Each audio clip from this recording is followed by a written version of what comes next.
Let's now consider the general question of whether ownership consolidation lowers the variety available in the marketplace. The important change here is the Telecommunications Act of 1996. Among many other things, this act made radio mergers much easier to pull off. According to one measure of concentration, the Herfindahl Index, after this act, concentration in the market increased by about 65%. According to economic theory, what should be the effect of market consolidation on product variety? Well, in a basic model, there are three effects, and let's talk about each one of those. First, a move toward greater consolidation will mean that the owner will make programming for various stations more different, and that means more variety. This will be done in part to avoid head-on competition of one owned firm against another owned firm owned by the same company. From the owner's point of view, that firm-on-firm competition is wasteful, and it cannibalizes their own markets. So it's just like how you don't see one McDonald's put right next to another McDonald's. What would be the point of that? The McDonald's tend to spread out somewhat over space, and you can think of this effect as spreading out styles of music across a kind of stylistic space of music, so you're getting more variety rather than less. Second, the newly consolidated ownership will simply shut down some number of stations or make station growth lower than it otherwise would have been. Of course, on net, this will tend to hurt product variety. Third, the consolidated owner will tend to maintain a diverse array of programming to avoid giving competitors a market niche or an opening of some kind to grab a segment of consumers.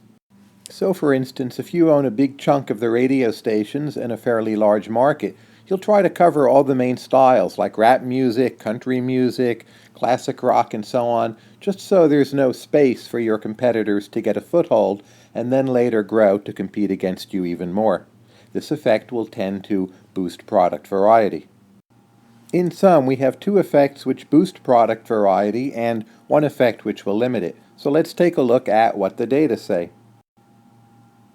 Obviously, not all sectors of media are always going to give the same results. But in one study, there was a look at data, and there was a comparison of 1993 to 1997, with, of course, the deregulation coming in 1996. The study examined 243 U.S. markets, and variety was measured for radio by the number of formats in a market.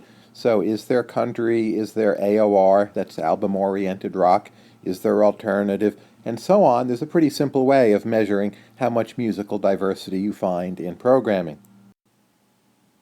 Once greater consolidation is allowed, what we find, not surprisingly, are the biggest concentration increases in the largest markets. And what are the results in those markets? Well, it's pretty striking. One thing we find is smaller station growth. So stations are growing in percentage terms by a smaller amount than otherwise would have been expected. We also find greater growth in terms of formats. That is, there is more diversity in terms of styles of music.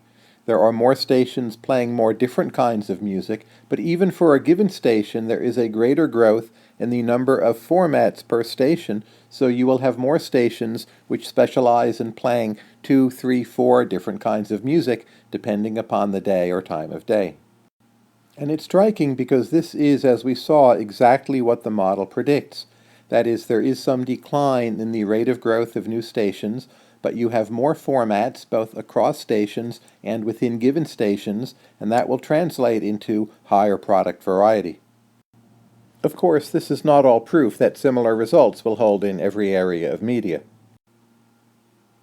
Two key lessons. The first is that market concentration doesn't have to hurt variety.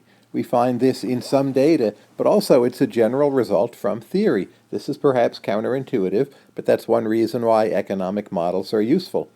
The second point is that firms with market power, very often they internalize some of the externalities across the product space. What that really means is when a firm controls a large segment of the market, it will not want to cannibalize its own programs, and this will lead to a spread of different styles and often a greater amount of product variety. All of these results are taken from a very good paper by Berry and Waldvogel called "Do Mergers Increase Product Variety from Radio Broadcasting?" This paper is available online.